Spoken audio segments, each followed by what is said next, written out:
And we begin with people in Lisbon fired up over plans to get rid of their fire department. A proposal from the village board would dissolve the department and contract services from the city of Pewaukee. Well, new tonight at 10, Miriam McCarr explains the changes and the concerns from people who live there. Shannon, I first heard about this after we shared a story last week about the Village of Pewaukee adding a new fire and EMS fee. A number of people in Lisbon saw that story and reached out to me worried the same might happen to them.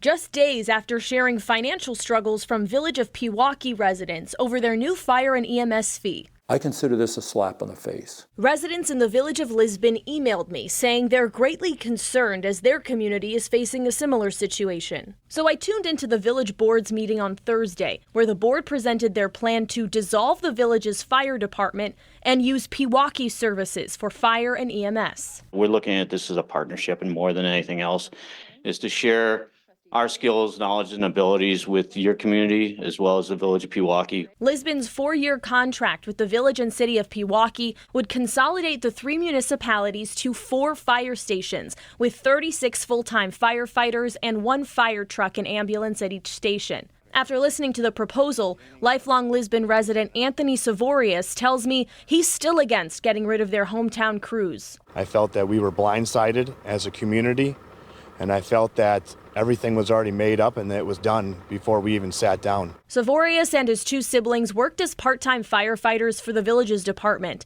He says with this new contract, his brother, who still works part-time there, won't be guaranteed a job. They told us that they will hand out applications, but that doesn't mean that you'll have a job. So what about these potential fire fees? I've been in contact with Lisbon's Village Board President Joseph Osterman, who says there won't be any added fire fees with this change, but could not answer what the financial impact on residents will be, saying it's still too early in the process to tell. With questions still up in the air, Anthony believes the residents of the village should have a say in what happens to their department. The town should really be able to take a vote on this and to be able to let the people actually do what we're here to do.